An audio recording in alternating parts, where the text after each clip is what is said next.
سامعین محترم، آج کی یہ نشست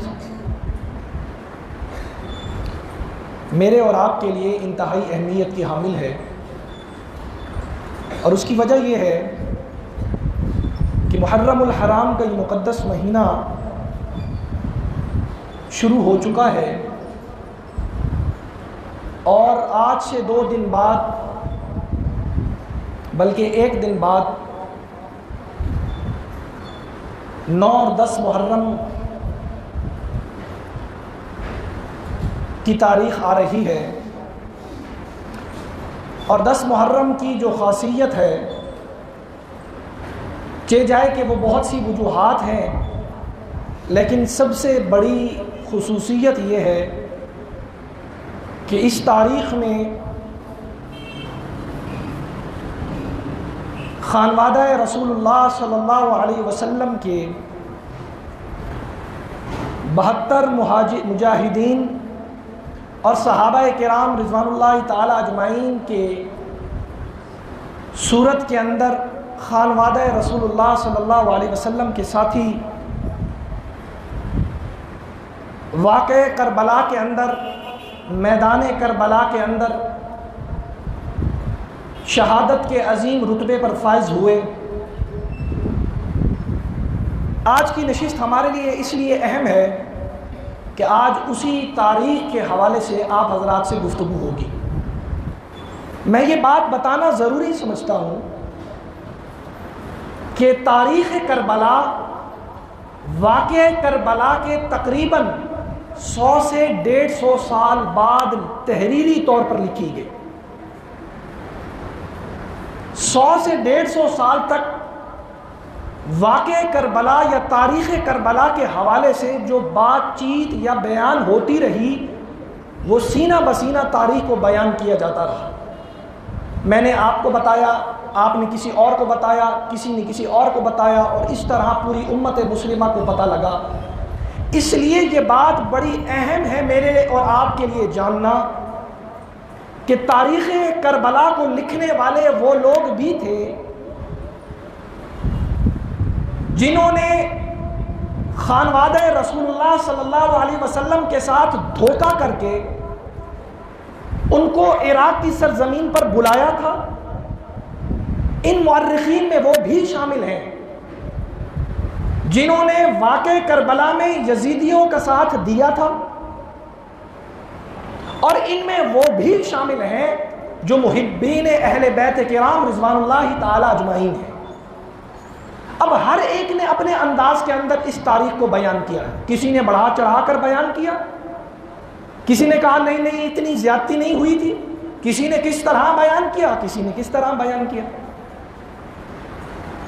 میں یہ سمجھتا ہوں کہ اس تاریخ کو بیان کرتے وقت اس تاریخ کے ساتھ زیادتی بھی کی گئی ہے۔ اس لیے میں آپ حضرات کے سامنے جو تاریخ کو بیان کرنے جا رہا ہوں وہ اپنے اسلاف میں سے حضرت مولانا مفتی شفیع عثمانی رحمۃ اللہ تعالی علیہ کی بیان کردہ تاریخ کو آپ حضرات کے سامنے پیش کروں گا،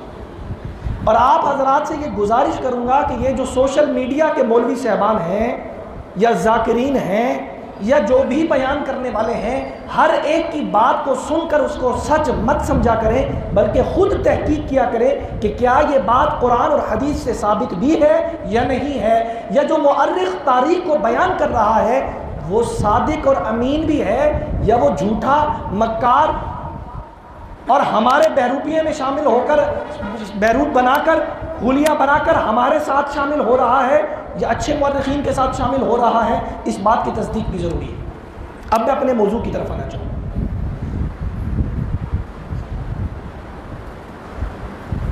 اسلام کے اندر فتنوں کا دور حضرت عمر فاروق رضی اللہ تعالی عنہ کے بعد شروع ہو چکا تھا، یعنی خلیفہ سوم داماد رسول اللہ صلی اللہ علیہ وسلم سیدنا عثمان غنی رضی اللہ تعالی عنہ کے دور خلافت کے اندر منافقین، فاسقین اور فاجرین نے اسلام کا روپ دھار کر بظاہر کلمہ پڑھ کر اسلام کی صفوں میں شامل ہو کر اپنی پوری کوشش اور کاوش لگا کر اسلام کو نقصان پہنچانا شروع کر دیا تھا۔ میں پچھلے جمعے ایک حدیث آپ کے سامنے بیان کی، ایک روایت آپ کے سامنے بیان کی کہ امیر المؤمنین خلیفہ ثانی سیدنا عمر فاروق رضی اللہ تعالیٰ عنہ کی مجلس لگی تھی، اور اس مجلس کے اندر ایک صحابی رسول بھی تشریف فرما تھے جن کا نام حضرت حذیفہ بن یمان رضی اللہ تعالیٰ عنہ ہے۔ امیر المؤمنین نے سوال کیا کہ کوئی اس مجلس کے اندر ایسا بیٹھا ہے جو مجھے یہ بتلائے کہ حضور علیہ الصلوۃ والسلام نے فتنوں کے بارے میں کیا فرمایا تھا۔ حضرت حذیفہ بن یمان نے ہاتھ کو کھڑا کیا اور فرمایا کہ جی میرے سامنے حضور علیہ الصلوۃ والسلام نے بیان فرمایا تھا۔ امیر المؤمنین جناب سیدنا عمر فاروق رضی اللہ تعالیٰ عنہ نے فرمایا مجھے آپ پر ہی یقین تھا کہ آپ ابھی بولیں گے، کیونکہ آپ حضور علیہ الصلوۃ والسلام سے فتنوں کے بارے میں سوال کرتے رہتے تھے۔ حضرت حذیفہ بن یمان رضی اللہ تعالیٰ عنہ نے امیر المؤمنین سے مخاطب ہو کر عرض کی کہ امیر المؤمنین آپ کو گھبرانے کی ضرورت نہیں ہے، میرے نبی کے قول کے مطابق آپ کے دور خلافت کے اندر کوئی ایسا فاسق و فاجر یا فتنہ پرور کھڑا نہیں ہوگا جو اسلام کو نقصان پہنچا سکے، لیکن آپ جس طرح اس دنیا سے رخصت ہوں گے فتنوں کا دروازہ ٹوٹ جائے گا۔ حضرت عمر فاروق رضی اللہ تعالیٰ عنہ سمجھ گئے، زیرک تھے کہ یہ جو فتنوں کا دروازہ ٹوٹے گا اس کا مطلب یہ ہے کہ میری شہادت ہوگی۔ خیر، یہ بات ہم پچھلے جمعے بیان کر چکے۔ حضرت عثمان غنی کا دور شروع ہوتا ہے اور فتنے شروع ہو جاتے ہیں، ان کا آغاز ہوتا ہے، اور پھر اسی طرح خلافت کے اندر فتنوں کا دور تیزی کے ساتھ شروع ہوتا جاتا ہے اور آگے بڑھتا جاتا ہے۔ لیکن مسلمانوں کو کیونکہ بہت مضبوط ایمان والے تھے، اتنی جلدی نقصان نہیں پہنچایا گیا، لیکن ایک وقت آیا کہ مسلمانوں کی تلواریں مسلمانوں کے خلاف ہی اٹھنا شروع ہو گئی۔ میں ان کی بات کر رہا ہوں کہ جو انبیاء کے بعد سب سے مقربین لوگ اللہ کے ہاں شمار کیے جاتے ہیں۔ میں ان کی بات کر رہا ہوں جن کو اللہ نے اس دنیا کے اندر سرٹیفکیٹ عطا فرمایا، رضی اللہ عنہم ورضوا عنہ، کہ اللہ ان سے راضی ہو گیا اور وہ اللہ سے راضی ہو گیا۔ یہاں تک کہ امیر المؤمنین سیدنا امیر معاویہ رضی اللہ تعالی عنہ کا دور خلافت آتا ہے۔ بڑے اچھے انداز کے اندر حضرت نے اپنے اس دور خلافت کو چلایا اور مسلمانوں کو منظم کرنے کے لیے، مسلمانوں کو طاقت بخشنے کے لیے اپنی پوری طاقت کے ساتھ اسلام کی خدمت کی۔ یہاں تک کہ وقت آیا کہ امیر المؤمنین کی طبیعت خراب ہونا شروع ہو گئی اور سیدنا امیر معاویہ رضی اللہ تعالی عنہ اب بوڑھے ہو گئے۔ چند لوگ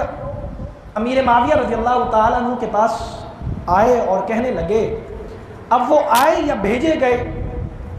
کہ امیر المؤمنین آپ کی طبیعت اب ناساز ہونا شروع ہو گئی، آپ اپنے بعد کوئی خلیفہ مقرر کر جائیں، یہ نہ ہو کہ مسلمانوں کے درمیان آپ کے جانے کے بعد اختلاف کی صورت حال پیش آ جائے اور مسلمان ایک دوسرے کے خلاف تلوار اٹھا لیں۔ آپ جانتے ہیں منافقین ہمارے درمیان موجود ہیں، یہ نہ ہو کہ اسلام کو نقصان پہنچے۔ یہاں تک تو بات درست بھی تھی اگر دیکھا جائے۔ اسی اثناء کے اندر بصرہ اور کوفہ سے، شام سے، عراق سے چند خوشامد پسند لوگ آئے اور حضرت امیر معاویہ رضی اللہ تعالیٰ عنہ سے کہنے لگے کہ امیر المؤمنین اس وقت خلافت کے لیے جو سب سے موزوں شخصیت ہے، جن کو ہم سمجھتے ہیں کہ پورا اہل عراق، اہل شام ان کے ہاتھ پر بیعت کرنے کو تیار ہے، وہ آپ کا بیٹا یزید ہے۔ یہاں تک کہ ایک گروپ ایسا بھی آیا جنہوں نے یزید کے ہاتھ پر بیعت کرنے کا اقرار بھی کر لیا کہ ہم نے یزید کے ہاتھ پر بیعت کر لی ہے۔ جیسے ہر علاقے کے اندر کچھ خوشامد پسند لوگ ہوتے ہیں جو چاہتے ہیں کہ جو انتظامیہ کے لوگ ہیں یا جو وزارتوں کے اندر ہیں، حکومتوں کے اندر ہیں، ان کی خوشامد کر کے وہ اپنی جگہ بناتے ہیں، ایسے ہی لوگوں نے یزید کے ہاتھ پر بیعت کی اور امیر معاویہ رضی اللہ تعالی عنہ کو یہ باور کرانے کی کوشش کی کہ یزید کے ہاتھ پر بیعت کرنے کے لیے تمام امت مسلمہ متفق ہے، جبکہ ایسا نہیں تھا، ایسا نہیں تھا۔ حجاز یعنی مدینہ کے اندر اس وقت بیعت کرنے کے لیے کوئی بھی تیار نہیں تھا۔ اہل عراق میں سے، اہل شام میں سے کئی لوگوں نے یزید کے ہاتھ پر بیعت کر لی۔ یہ وہ وقت تھا جب دور خلافت جو ہے وہ ختم ہو رہا تھا اور ملوکیت اس دور خلافت کے اوپر حاوی ہو رہی تھی۔ قصہ مختصر یہ ہے کہ امیر معاویہ رضی اللہ تعالیٰ عنہ نے بھی جب دیکھا کہ یزید کے ہاتھ پر، کیونکہ اس کا فسق و فجور تو ظاہر ہوا نہیں، اس کا جھوٹا پن تو ظاہر ہوا نہیں، اس کا ظالمانہ رویہ تو ظاہر ہوا نہیں، تو جب امیر معاویہ رضی اللہ تعالیٰ عنہ نے دیکھا کہ مسلمانوں کی ایک بڑی تعداد نے یزید کے ہاتھ پر بیعت کر لی ہے، انہوں نے یہ سوچا کہ اگر وہ یہ کہتے ہیں کہ اس کی بیعت توڑ دو تو مسلمانوں کے اندر تو دو گروپ بن جائیں گے، جبکہ اگر جو یزید کے ہاتھ پہ بیعت کرنے کو تیار نہیں ہیں وہ صرف حجاز والے ہیں، میں ان سے جا کر بات کر لیتا ہوں۔ یہ بات ہو، چنانچہ امیر معاویہ رضی اللہ تعالیٰ عنہ مدینہ پہنچ گئے۔ مدینہ میں سب سے پہلے آپ حضرت عائشہ رضی اللہ تعالیٰ عنہا سے ملے، اور امیر معاویہ رضی اللہ تعالیٰ عنہ نے یہ فرمایا کہ ام المؤمنین، اس وقت میں یہ چاہتا ہوں کہ میں اپنی زندگی کے اندر مسلمانوں کے لیے کوئی خلیفہ مقرر کر جاؤں، یہ نہ ہو کہ میرے جانے کے بعد مسلمانوں کے درمیان میں اختلاف پیدا ہو جائے اور تلواریں ایک دوسرے کے خلاف نکل آئیں۔ میں وہ صورت نہیں چاہتا، اتحاد اور اتفاق کی صورت چاہتا ہوں، اور اس کے لیے ضروری یہ ہے کہ میں اپنی زندگی کے اندر کسی کو خلیفہ مقرر کر جاؤں۔ حضرت عائشہ رضی اللہ تعالیٰ عنہ نے اس بات سے انکار کیا کہ یہ بات مناسب نہیں ہے۔ انہوں نے فرمایا صرف گھرانہ اہل بیت کرام رضوان اللہ تعالیٰ اجمعین جو ہے وہ اس بات پر راضی نہیں، باقی سب نے یزید کے ہاتھ پر بیعت کر لی۔ آپ نے فرمایا مجھے اس بات کا تو علم نہیں ہے، لیکن مجھے اس بات کا علم ہوا ہے، کسی نے مجھے یہ بتایا ہے کہ آپ اہل بیت کے خلاف سختی کر رہے ہیں، ان سے سختی سے بیعت لینا چاہتے ہیں۔ امیر معاویہ رضی اللہ تعالیٰ نے فرمایا آپ تک یہ غلط خبر پہنچی ہے، میں بہت اچھے انداز میں اس بات سے باخبر ہوں کہ اہل بیت کرام رضوان اللہ تعالیٰ اجمعین کا مقام، مرتبہ، شان اور رفعت کیا ہے، میں اس بات سے بخوبی واقف ہوں، یہ بات آپ تک جھوٹی کسی نے پہنچائی ہے۔ حضرت عائشہ رضی اللہ تعالیٰ نے فرمایا کہ ٹھیک ہے، آپ بات ان سے کر لیجئے، مجھے اس بات کا تو پتہ نہیں، لیکن میں کبھی اس بات کی اجازت نہیں دے سکتی اور اس بات کو برداشت نہیں کر سکتی کہ خانوادہ اہل بیت کرام رضوان اللہ تعالیٰ اجمعین کے ساتھ کوئی زبردستی کرے۔ بات یہاں تک ختم۔ اس کے بعد حضرت عبداللہ ابن عمر رضی اللہ تعالیٰ عنہ کے پاس حضرت امیر معاویہ پہنچے۔ حضرت حسین رضی اللہ تعالیٰ عنہ، عبداللہ ابن زبیر رضی اللہ تعالیٰ عنہ، ان حضرات کو جب پتہ لگا کہ امیر معاویہ رضی اللہ تعالیٰ عنہ مدینہ میں آ گئے ہیں، انہوں نے سوچا کہ اب ہمارے ساتھ زبردستی کی جا سکتی ہے، اس لیے وہ مدینہ چھوڑ کر مکہ تشریف لے گئے، حضرت امام حسین اور حضرت عبداللہ ابن زبیر رضی اللہ تعالیٰ عنہم اجمعین۔ لیکن عبداللہ ابن عمر سے جب ملاقات ہوئی تو امیر معاویہ رضی اللہ تعالیٰ عنہ نے جب بات سامنے رکھی، عبداللہ ابن عمر رضی اللہ تعالیٰ عنہ جو کہ بیٹے ہیں حضرت عمر رضی اللہ تعالیٰ عنہ کے، انہوں نے بالکل مسترد کر دیا حضرت امیر معاویہ رضی اللہ تعالیٰ عنہ کی اس بات، اور انہوں نے بالکل ان سے اتفاق نہیں کیا۔ انہوں نے فرمایا آپ مجھے اگر اس بات سے ڈرا رہے ہیں کہ مسلمانوں کے درمیان گروپ بن جائیں گے تو یاد رکھیے گا عبداللہ ابن عمر کبھی بھی اس گروپ کا حصہ نہیں بنے گا جو مسلمانوں کے درمیان آپس میں تفریق ڈالنے والا۔ دوسری بات یہ ہے ابو بکر و عمر بھی گزرے ہیں، ان کی اولادیں ابو بکر اور عمر کے دور کے اندر آپ کی اولاد یعنی یزید سے کچھ کمتر نہیں تھے، لیکن نہ ابو بکر نے اپنے بیٹے کو خلیفہ بنایا نہ عمر نے اپنے بیٹے کو خلیفہ بنایا۔ آپ کی اس بات سے ہم اتفاق نہیں کرتے، صاف جواب دیا۔ اس کے بعد عبد الرحمن بن ابی بکر جو حضرت ابو بکر رضی اللہ تعالیٰ عنہ کے بیٹے تھے، ان سے بھی بات کی، انہوں نے بھی بالکل صاف جواب دے دیا، ہم یزید کے ہاتھ پر کسی صورت کے اندر بھی بیعت کرنے کو تیار نہیں ہیں۔ ساتھ یہ بات بھی فرمائی کہ ہاں اگر امام حسین رضی اللہ تعالیٰ عنہ ان کے ہاتھ پر بیعت کر لیتے ہیں تو ہمیں اعتراض نہیں ہوگا، اگر تمام مسلمان ایک ہی شخص کے اوپر متفق ہو جاتے ہیں تو ہم بھی اس کے اوپر متفق ہو جائیں گے، لیکن ابھی ہم خانوادہ رسول اللہ صلی اللہ علیہ وسلم کے ساتھ کھڑے۔ اسی اسنا کے اندر حضرت حسین رضی اللہ تعالیٰ عنہ بھی واپس آئے اور انہوں نے ملاقات کی، عبداللہ ابن زبیر اور حضرت حسین رضی اللہ تعالیٰ عنہ نے ملاقات کی امیر معاویہ رضی اللہ تعالیٰ عنہ سے، اور فرمایا کہ امیر المومنین آپ ہمارے بزرگ ہیں، آپ چل کر آئے ہیں، ہم آپ کے سامنے ایسی صورتیں پیش کرتے ہیں جس میں مسلمانوں کے درمیان اختلاف نہ ہو۔ ہم یہ نہیں چاہتے کہ کوئی ہمیں خلافت دے دی جائے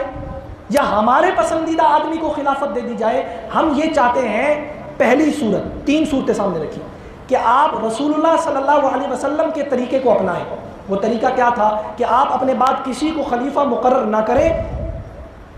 آپ کے بعد جو مسلمان فیصلہ کریں گے ہمیں ان کی بات قبول ہوگی۔ دوسری صورت وہ یہ کہ آپ ابو بکر صدیق رضی اللہ تعالیٰ عنہ کے طریقے کو اپنائیں، اور وہ طریقہ یہ ہے کہ آپ نے اپنی زندگی کے اندر ایک ایسی شخصیت کو چنا جس کے اوپر پوری امت کا اتفاق تھا، پوری امت کا، میری طرف متوجہ رہیں گے آپ،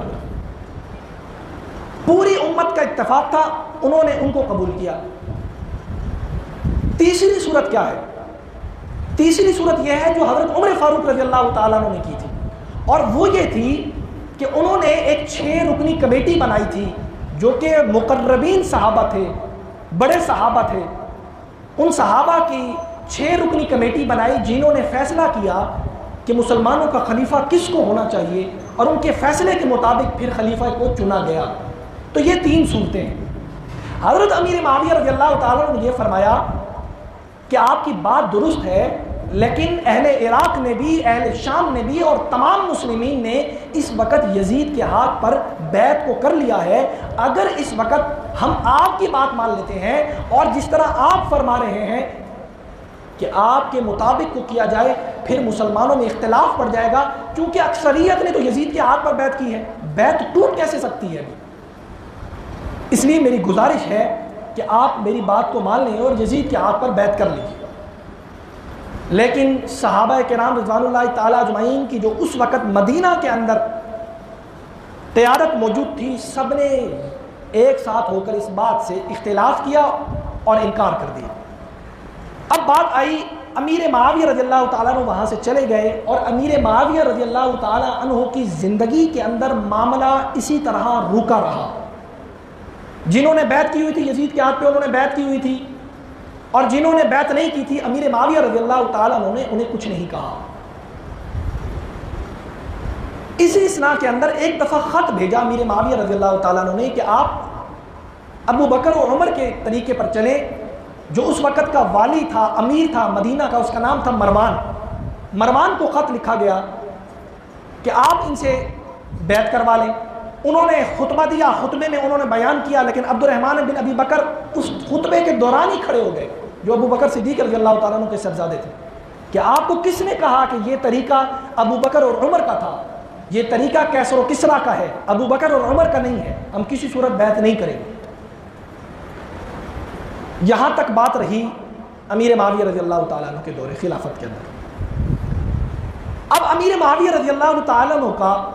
انتقال ہو گیا۔ انتقال ہوا، یزید نے فوراً اپنی کابینہ کے چند بندوں کو بلا کر کہا کہ یہ بات باہر نہیں نکلنی چاہیے کہ امیر المومنین حضرت امیر معاویہ رضی اللہ تعالیٰ عنہ کا انتقال ہو چکا ہے، یہ بات باہر نہیں نکلنی چاہیے۔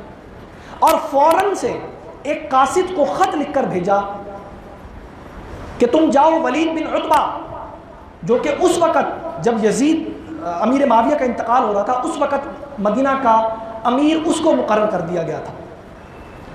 کہ ولید بن عتبہ کے پاس یہ خط لے جاؤ جو والی مدینہ ہے، جو امیر ہے مدینہ کا اس وقت، اور اس کو کہو کہ ابھی فوراً سے حسین رضی اللہ تعالیٰ عنہ سے عبداللہ ابن عمر، عبداللہ ابن زبیر، عبد الرحمن بن ابی بکر، جو کہ بڑے صحابہ ہیں، فوراً یزید کے نام کی بیعت ان سے لو، فوراً ابھی جیسے ہی خط تمہیں ملے۔ ولید بن عتبہ کے سامنے جب خط آیا تو ولید بن عتبہ، اب اہل بیت کی عزت اور مقام اور مرتبہ تو سب کے دلوں میں تھا، اس نے کہا کہ میں کیا کروں، تو مروان کو اس نے اپنے پاس مشورے کے لیے بلایا۔ مروان آیا، مروان کے سامنے خط رکھا کہ یہ اب میرے لیے ایک مصیبت آ گئی ہے، میں کیا کروں۔ مروان نے مشورہ یہ دیا کہ تم ایک صورت یہ ہے کہ تم اس طرح کرو کہ تم حسین رضی اللہ تعالیٰ عنہ اور عبداللہ ابن زبیر اپنے پاس بلاؤ، یہ خط ان کو دکھاؤ، فوراً بیعت لو، اگر وہ بیعت لے لیں یزید کے نام کی تو ٹھیک ہے، نہیں ان کو یہی قتل کر دینا، یہاں سے معاملہ باہر نہیں نکلے گا۔ چنانچہ انہوں نے ایک قاصد کو بھیجا، حضرت حسین اور عبداللہ ابن زبیر اس وقت مسجد میں تشریف فرما تھے۔ وہ قاصد پہنچا اور اس نے کہا کہ آپ کو والی مدینہ بلا رہے ہیں، مدینہ کے امیر بلا رہے ہیں۔ حضرت حسین رضی اللہ تعالیٰ نے کہا اچھا ہم آتے ہیں، تم جاؤ۔ حضرت عبداللہ ابن زبیر نے کہا کہ یہ تو وقت ہی نہیں ہے مجلس کا، رات کا وقت ہے، یہ ہمیں ابھی کیوں بلوایا ہے۔ حضرت حسین رضی اللہ تعالیٰ نے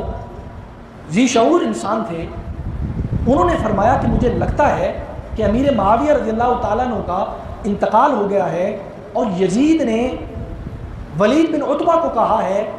کہ ہمارے ہاتھ پر ہماری بیعت لے لی جائے یزید کی طرف سے، مجھے تو یہ صورت لگ رہی ہے۔ عبداللہ ابن زبیر نے فرمایا کہ حضرت پھر اب کیا کیا جائے۔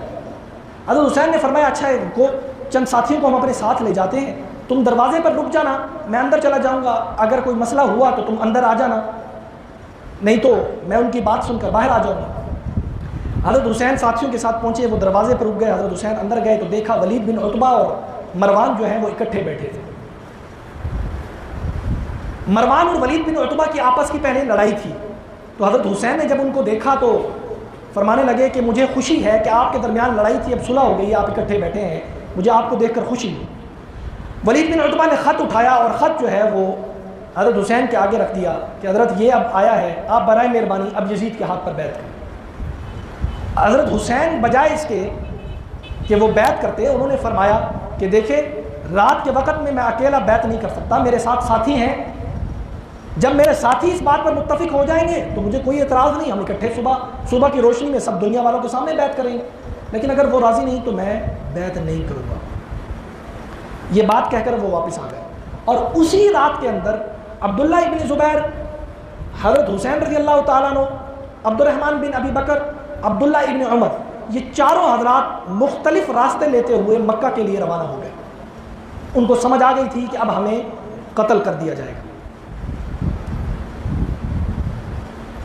اس واقعے کا جب یزید کو علم ہوا کہ ولید بن عتبہ نے سستی کا مظاہرہ کیا ہے تو اس نے فوراً سے امارت کی کرسی سے جو امیر مدینہ اس کو بنایا تھا ہٹا دیا،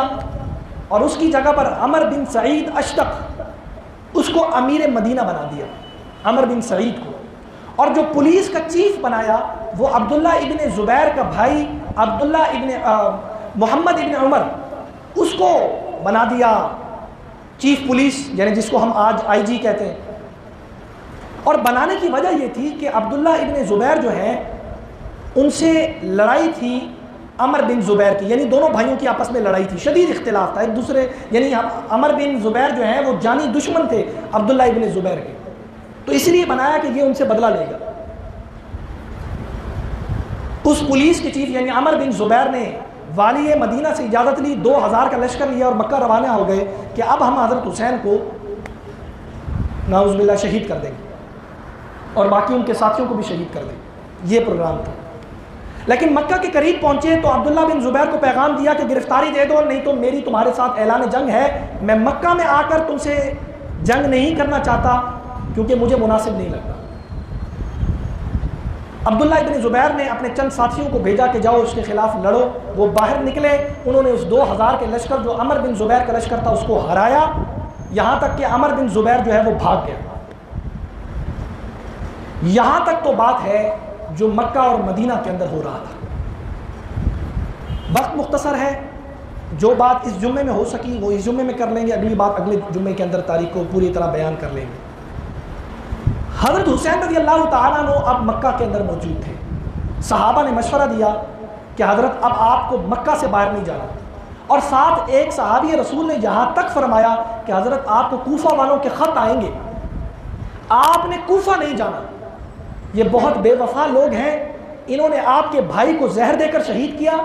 آپ کے والد کو شہید کیا, حضرت علی رضی اللہ تعالیٰ عنہ کو, یہ مسلمانوں کے دشمن ہیں,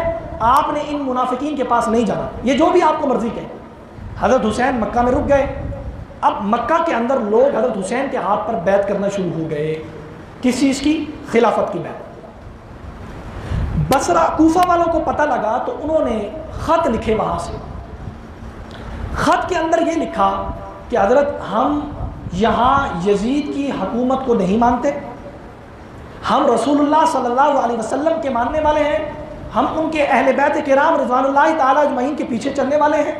ہم آپ کے ہاتھ پر بیعت کریں گے, اور آپ کے ہاتھ پر بیعت کرنے کی وجہ صرف حق کی بنیاد ہے کہ ہم حق کے ساتھ چلنا چاہتے ہیں, آپ ہمارے پاس آئیے. پہلا خط, دوسرا خط, تیسرا خط, خط پہ خط آ رہے, یہاں تک کہ ایک خط میں یہ لکھا ہوا تھا کہ اگر آپ ہمارے ساتھ شامل نہ ہوئے تو کل قیامت کے دن ہم آپ کے نانا حضرت محمد مصطفیٰ صلی اللہ علیہ وسلم کو شکایت کریں گے کہ ہم بلاتے رہے لیکن آپ کا بیٹا ہمارے پاس نہیں آیا. حضرت حسین کو یہ بات دل پر لگی, انہوں نے فرمایا اچھا. انہوں نے مسلم بن عقیل رضی اللہ تعالیٰ عنہ کو, جو کہ آپ کے کزن تھے ایک طرح کے, ان کو اس بات پر تیار کیا کہ آپ پہلے کوفہ چلے جائیے, آپ اندازہ لگا کر آئیے کہ حالات کیسے ہیں, اگر حالات وہاں موافق ہوں تو مجھے خط لکھ دیجیے گا, میں آ جاؤں گا. مسلم بن عقیل نے وہاں سے سفر شروع کیا اور کوفہ پہنچے. میں مختصر آپ کو بتاتا جا رہا ہوں. کوفہ پہنچے, کوفہ کے اندر آپ ایک گھر کے اندر جا کر بیٹھے. لوگوں نے, اس وقت کوفہ کا جو امیر تھا وہ تھا نعمان بن بشیر, یہ کوفہ کا والی تھا, کوفہ کا امیر. تو حضرت حسین رضی اللہ, حضرت مسلم بن عقیل رضی اللہ تعالیٰ عنہ نے حضرت حسین کا خط رکھا کوفہ والوں کے سامنے. اب وہ کوفہ والے ایسے, اب میں ان کے بارے میں کیا لفظ کہوں, کہ وہ ایسے لوگ تھے کہ جو بھی حضرت حسین کا خط پڑھتا تھا نا, وہ چیخیں مار مار کے, دہاڑے مار مار کے روتا تھا کہ ظلم ہو رہا ہے, ظلم ہو رہا ہے, ظلم ہو رہا ہے. چنانچہ چند دن کے اندر حضرت مسلم بن عقیل کے ہاتھ پہ حضرت حسین کی طرف سے 18,000 لوگوں نے بیعت کر لی کہ ہمارے امیر, ہمارے امیر المؤمنین, مسلمانوں کے خلیفہ حضرت حسین رضی اللہ تعالیٰ عنہ. 18,000 لوگوں نے چند ہی دن کے اندر. ادھر سے مسلم بن عقیل نے دیکھا کہ حالات سازگار ہیں, لوگ بیعت کر رہے ہیں. انہوں نے فوراً سے ایک خط لکھا جو حضرت حسین رضی اللہ تعالیٰ عنہ کی طرف بھیجا کہ آپ آ جائیے, یہاں سب بالکل ٹھیک ہے. نعمان بن بشیر کو پتہ لگا کہ یہ تو سارے لوگ جو ہیں وہ حسین رضی اللہ تعالیٰ عنہ کے ہاتھ پر بیعت کر رہے ہیں, یہ تو بغاوت ہو جائے گی. اس نے فوراً سے خطبہ دیا, اور اس خطبے کے اندر اس نے کہا کہ دیکھو مجھے پتہ ہے کہ کیا ہو رہا ہے, میں تمہیں یہ بات بتا دوں کہ اگر تم لوگوں نے اسی طرح حالات رکھے تو میں تمہیں اپنی تلوار سے سیدھا کر دوں گا. یعنی کہنے کا مقصد یہ تھا کہ تم سب کو قتل کر دیا جائے گا. ایک شخص نے کوفہ سے خط لکھا یزید کو کہ بھائی تمہارے ہاتھ سے کوفہ بھی جا رہا ہے, بصرہ بھی جا رہا ہے, حجاز جا چکا ہے, یعنی مدینہ جا چکا ہے, باقی سب کچھ بھی چلا جائے گا. یہاں تو مسلم بن عقیل حسین رضی اللہ تعالیٰ عنہ کی طرف سے بیعت لے رہے ہیں. یہ خط پہنچا, یزید کو شدید غصہ آیا. یزید نے فوراً قاصد کو بھیجا اور فوراً سے عبید اللہ ابن زیاد جو اس وقت گورنر تھا بصرہ کا, اس کو کہا کہ آج سے تم گورنر ہو بصرہ کے بھی اور کوفہ کے بھی, دونوں کا تمہیں امیر مقرر کیا جا رہا ہے. فوراً سے میرا حکم پڑھتے ہی کوفہ نکل جاؤ. یہ عبید اللہ ابن زیاد انتہائی ظالم انسان تھا, انتہائی. اس کو حکم دیا کہ جیسے ہی خط پڑھو فوراً نکلو, کوفہ سے نکلو, بصرہ سے نکلو اور کوفہ کی طرف جاؤ. فوراً سے نعمان بن بشیر کو عہدے سے برخاست کرو اور فوراً سے مسلم بن عقیل کو قتل کر دو. جیسے ہی تم کوفہ پہنچو، اس نے یہ خط پڑھا، بڑا حیران ہوا، اٹھا، پہلے بصرہ والوں کو دھمکی دی کہ تم میں سے اگر کوئی شخص میری اطاعت کرے گا تو بہتر ہے، اطاعت نہیں کرے گا تو میں چاہے کوفہ جا رہا ہوں لیکن تمہاری گردنیں میں کوفہ سے اڑوا دوں گا۔ چنانچہ یہاں مسلم بن عقیل کو پتہ لگا کہ نعمان بن بشیر نے اعلان کیا ہے، خطبہ دیا ہے، ان کو سمجھ آ گئی کہ حالات سازگار نہیں ہیں، لیکن مصیبت یہ تھی کہ انہوں نے تو خط لکھ کر بھیج دیا تھا حضرت حسین رضی اللہ تعالیٰ عنہ کو کہ اب ان کو کیسے روکا جائے۔ لیکن سب سے پہلے انہوں نے وہ گھر چھوڑا اور ہانی بن عروہ رضی اللہ تعالیٰ عنہ کے گھر میں وہ تشریف لے گئے اور وہاں جا کر پناہ لے لی۔ اب جب وہاں سے چلا بصرہ سے یزید عبید اللہ ابن زیاد کوفہ کی طرف اور کوفہ داخل ہو رہا تھا، کوفہ والوں نے کئی لوگوں نے حضرت حسین کو نہیں دیکھا تھا تو وہ سمجھے کہ یہ حسین آ گئے، انہوں نے بڑا استقبال کیا، مرحبا مرحبا بکا، وہ جناب پوری طرح سے ان کا استقبال، اب وہ اندر سے کوڑ رہا ہو کہ یہ کیا معاملہ ہے، لیکن خاموش تھا کہ پہلے میں تھوڑا حالات کو جانچ لوں۔ چنانچہ وہ اترا، نعمان بن بشیر کے گھر کا دروازہ کھولا، دروازے کو بند کیا اور اندر چلا گیا۔ یہ تھی اس وقت کی صورتحال جو یہاں تک ہوئی۔ اب وقت ختم ہو چکا، انشاءاللہ کوشش کریں گے کہ اگلے جمعے کے اندر یہ جو بقیہ واقعہ کربلا کے حوالے سے تاریخ ہے وہ آپ حضرات کے سامنے پیش کی جائے۔ اللہ رب العزت ہم سب کا یہاں بیٹھنا سننا اپنی بارگاہ میں قبول و منظور فرمائے۔ وآخر دعوانا ان الحمد